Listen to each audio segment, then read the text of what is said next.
Hello everyone, welcome to Edutap. I am Tanushree. तो students, जैसा कि हम सब लोग जानते हैं कि नाबार्ड की जो डिटेल्ड नोटिफिकेशन है वो आउट हो चुकी है और इसी के साथ एलिजिबिलिटी से रिलेटेड हमारे काफ़ी सारे डाउट्स और काफ़ी सारे जो पॉइंट्स थे वो और ज़्यादा क्लियर हो गए।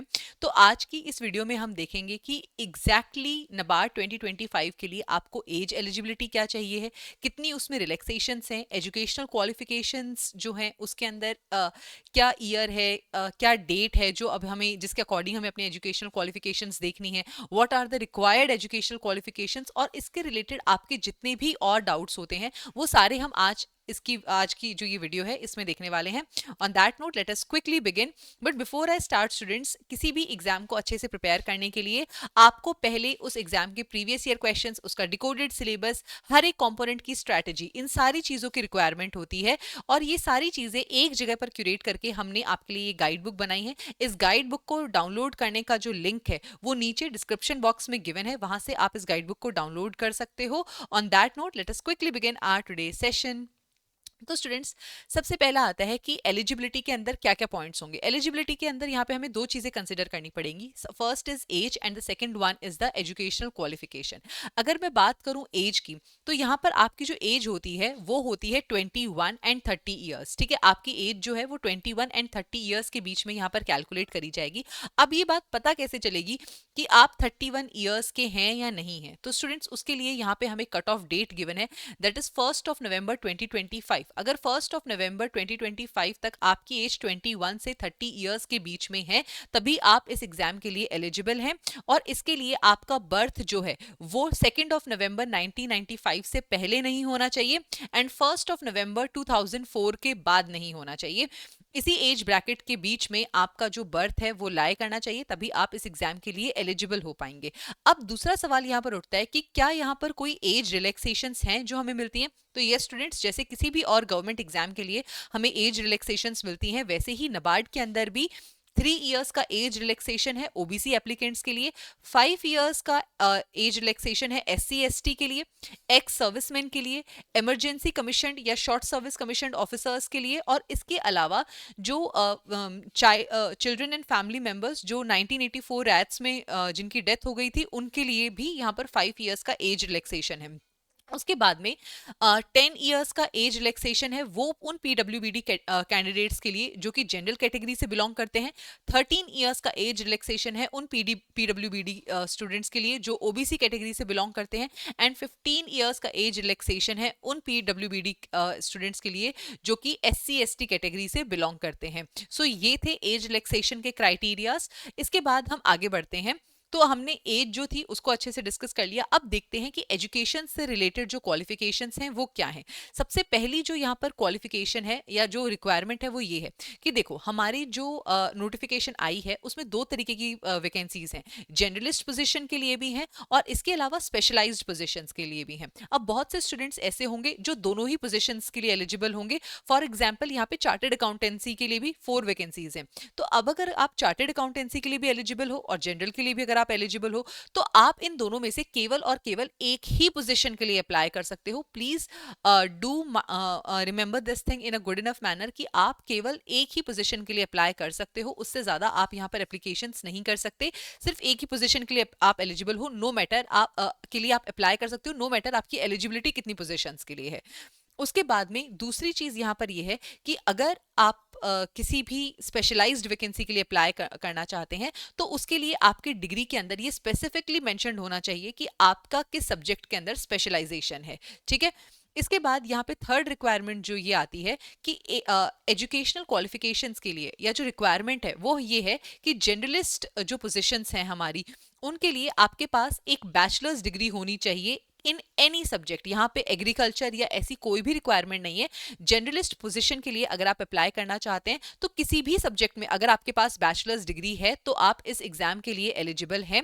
बस यहाँ पर एक और रिक्वायरमेंट है कि आपके मिनिमम मार्क्स जो हैं वो 60% होने चाहिए। अगर आपके बैचलर्स डिग्री के अंदर 60% मार्क्स हैं तो ही आप एलिजिबल हैं, और अगर आप एससी एसटी या पीडब्ल्यूबीडी एप्लीकेंट हैं तो उस केस में 55% मार्क्स जो है आपको चाहिए होंगे।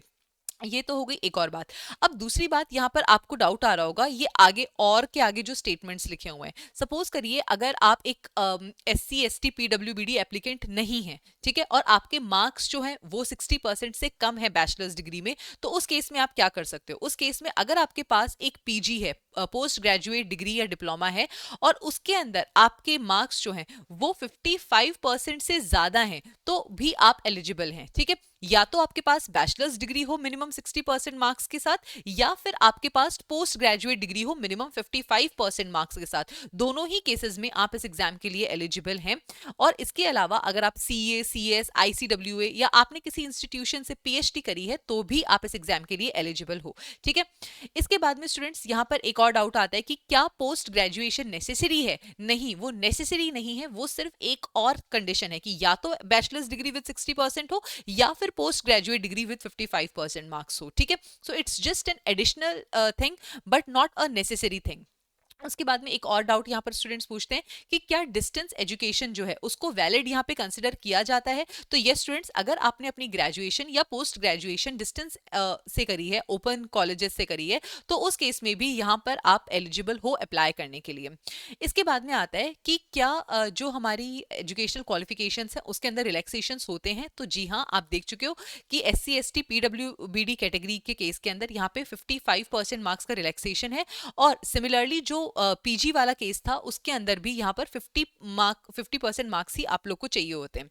इसके बाद में यहाँ पर लेकिन एक चीज और गिवन है जो कि बहुत ध्यान रखने वाली है, वो ये है कि अगर कोई PWBD कैंडिडेट है जो कि अनरिजर्व्ड पोजीशन के लिए अप्लाई कर रहे हैं, ठीक है, अगर आप PWBD हैं and if you are applying against the unreserved position, you belongs to the unreserved category, so उस केस के अंदर आपको एजुकेशनल क्वालिफिकेशन के अंदर कोई भी रिलैक्सेशन नहीं मिलेगा। हाँ, आप एज और फीस के जो रिलैक्सेशन हैं उनके लिए एलिजिबल हैं, बट अदरवाइज आप एलिजिबल नहीं हैं। जो एजुकेशनल रिलैक्सेशन हैं उनके लिए आप एलिजिबल नहीं हैं। इसके बाद में यह एक सबसे इंपॉर्टेंट क्वेश्चन पूछा जाता है कि जो फाइनल सेमेस्टर में स्टूडेंट्स कि यहाँ पर जो मार्क्स कैलकुलेट करे जाएंगे वो हमारे एक सेमेस्टर के बेसिस पे होंगे या सारे सेमेस्टर के बेसिस पे होंगे? तो स्टूडेंट्स यहाँ पे आपका एग्रीगेट मार्क्स देखा जाएगा, दैट इज कि आपके सारे सेमेस्टर्स के जो मार्क्स हैं उनको यहाँ पर कंसिडर किया जाएगा। इसके बाद सबसे इंपॉर्टेंट क्वेश्चन कि अगर हम फाइनल ईयर में हैं तो क्या हम अप्लाई कर सकते हैं? तो स्टूडेंट्स इसके रिगार्डिंग जो इस साल कट ऑफ डेट आई है दैट इज 1 नवंबर 2025। अगर 1 नवंबर 2025 तक आपके फाइनल टर्म सेमेस्टर ईयर जो भी है उसका अगर रिजल्ट डिक्लेयर हो गया है ऑन या तो 1 नवंबर को या उससे पहले, तो ही आप एलिजिबल हैं। अगर 1 नवंबर के बाद आपका रिजल्ट डिक्लेयर हो रहा है तो आप एलिजिबल नहीं हैं। अगेन यहाँ पर ध्यान दीजिएगा कि यहाँ बात रिजल्ट की हो रही है, डिग्री की नहीं हो रही है। डिग्री अगर नहीं भी आई है तो भी चलेगा, लेकिन अगर आपके फाइनल सेमेस्टर का रिजल्ट डिक्लेयर हो गया है तो आप एलिजिबल हो, ठीक है। I hope I am making sense here, right. On that note let us begin. एक और क्वेश्चन यहाँ पे एलिजिबिलिटी के लिए स्टूडेंट्स का होता है कि हमारा जो कॉलेज है वो CGPA या GPA फॉर्मेट में मार्क्स प्रोवाइड करता है, तो इन मार्क्स को हम लोग परसेंटेज फॉर्म में कैसे कन्वर्ट कर सकते हैं? तो स्टूडेंट्स यहाँ पे एक बात करी गई है कि अगर आपका कॉलेज खुद से डिफाइन करता है कि आपको कैसे अपने CGPA या GPA को परसेंटेज में कन्वर्ट करना है, अगर तो ये क्राइटेरिया खुद से कॉलेज डिफाइन करता है, तो उस केस के अंदर तो आप उसी क्राइटेरिया को फॉलो करोगे, उसी डेफिनेशन को फॉलो करोगे, वो एक्सेप्टेबल होगी। बट इन केस अगर आपका कॉलेज या आप कि इंस्टीट्यूशन, आपकी यूनिवर्सिटी ये डिफाइन नहीं करती है कि कैसे आप अपने CGPA को GPA में कन्वर्ट करोगे, तो उस केस के अंदर नबार्ड की नोटिफिकेशन के अंदर आपको ये टेबल गिवन है और इसी टेबल के बेसिस के ऊपर आप अपने परसेंटेज जो है वो कैलकुलेट करोगे CGPA या GPA से, ठीक है। So I hope this much is also clear to you. So students, with this we have discussed both the age and educational qualification related eligibility in great detail. I have tried my level best to answer each and every doubt that can arise out of these two areas. But still, if anything remains unanswered, please feel free to write it down in the comment section below. On that note, I'm ending this session here. But if you are interested in having any paid mentorship for the NABARD examination, then you can visit our website edutab.in. Here we have dedicated courses for the NABARD exam. First of all, we have launched the phase 1 and phase 2 live crash course. As part of this crash course, you are going to get the live classes along with the summary sheets, chapter wise quizzes, and full length mock test. Each and everything is a part of this phase 1 and phase 2 live crash course. Apart from that, we have an 11-hour trial course as well to check that what is the quality of deliverables that we provide in our other courses. For those of you who are preparing through self study, we have the phase 1 and phase 2 test series. And apart from that, we have a gold course for phase 1, phase 2 and the interview preparation, and the silver course for phase 2 and interview preparation. So students, these are courses that are currently available. If you are interested, you can visit our website. On that note, I am ending this session here. Thank you so much and I wish you all the very best.